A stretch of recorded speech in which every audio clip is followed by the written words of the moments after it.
Think about it. In a world of infinite reproductions, authenticity becomes less an inherent quality and more a manufactured illusion.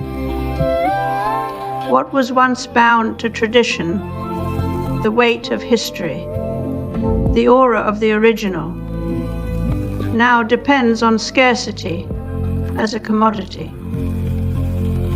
The Renaissance artist copied classical statues because that's how you learn to paint. Today, we copy digital files not for learning, but for profit. Benjamin said technology strips art of its aura, and he wasn't wrong. But what he didn't predict, Barthers argued that photographs capture a that has been a moment preserved in time. But when deepfakes, an algorithmic generation, can create convincing pasts, even the photograph loses its claim to truth. We no longer look at images for their meaning or emotion. We scan them for signs of authenticity, like a detective with bad training. The past is not only malleable, it's optional. What matters isn't what happened, but whether it feels real enough. In this new media ecology, even our emotional connection to images is managed by algorithms. The tension between WJT, Mitchell's studium, and punctums, between broad interest and sharp personal memory, collapses when everything is curated for maximum engagement. Every image, every post is treated as a potential original, given equal weight in our digital mindscape. But if all images are equally real, then none of them truly are.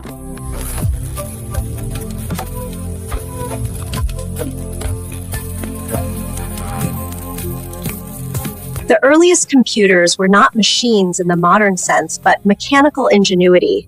Devices like Babbage's analytical engine laid the conceptual groundwork for programmable computation.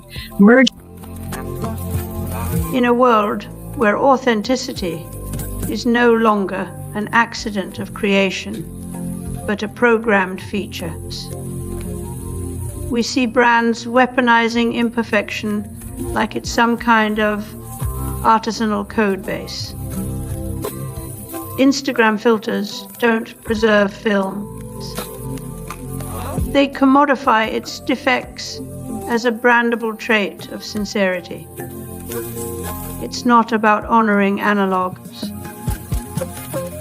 It's about selling the illusion of soul in pixelated form. The drive to spoof imperfection began in the digital medium itself. Early media humanization patches tried to make synthetic music feel like it had been played by hands, not wires. What we hear in that footage confirms how early digital tools were already trying to mimic human unpredictabilities, using software to imitate the very flaws they couldn't help but produce. AI handwriting simulators don't write, they forge signatures, blurring the line between creation and forgery. These tools are not just mimicking style, but substituting identities. The result is a world where every handwritten note could be algorithmic, every personal touch mass produced.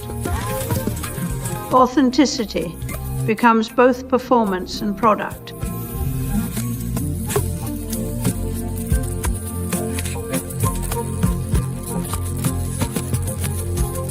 And then the third thing on technology and associated with this narrow AI is it has to be additive to our businesses.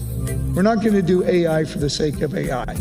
You can spend a lot of money in this area, and we need to know what we're trying to achieve, and do we see a valued proposition for the businesses.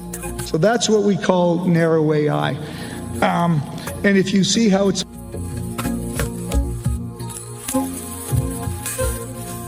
We have a new human being, and that's Chris Potter of Memetics Corporation, a new synthesizer, the Yamaha DX100, and a new computer, the Commodore Amiga. The moment we decided authenticity could be detected, it became something to spoof.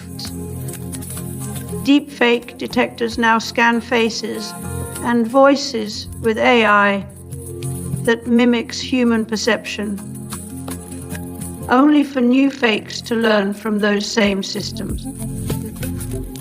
We built verification tools based on the idea of originality being rare or sacred. But what happens when replication isn't a flaw? It's an inevitability. The arms race between detection and deception is not just technological, it's philosophical. Can we even trust our own eyes in a world? Eye doesn't just fake faces, it fakes intentions.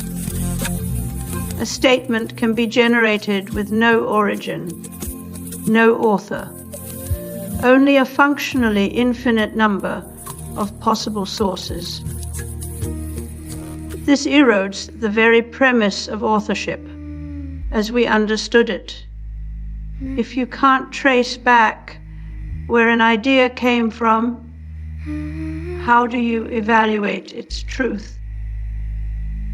Efficiency wins over depth when systems are designed to optimize for speed and scale.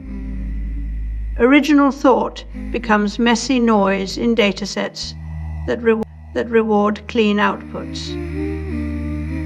After that clip, let's return. Here's the rub. In spoofing authenticity, we're not just fooling machines. We're redefining what it means to be human in a system built by humans for non-humans. Watermarks are added so algorithms can detect originals, but those same markers become vulnerabilities. The more we try to prove something is real, the clearer our tools make how fakeable everything else remains.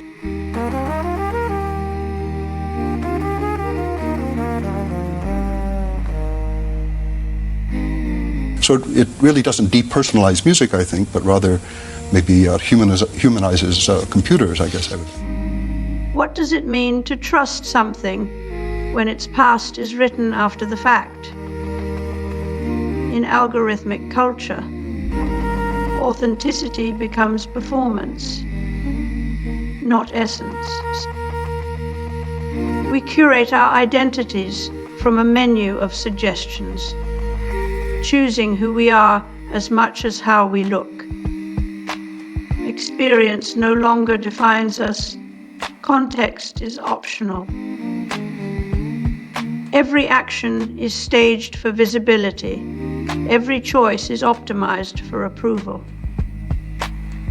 The result identity is curated content, not discovered truth.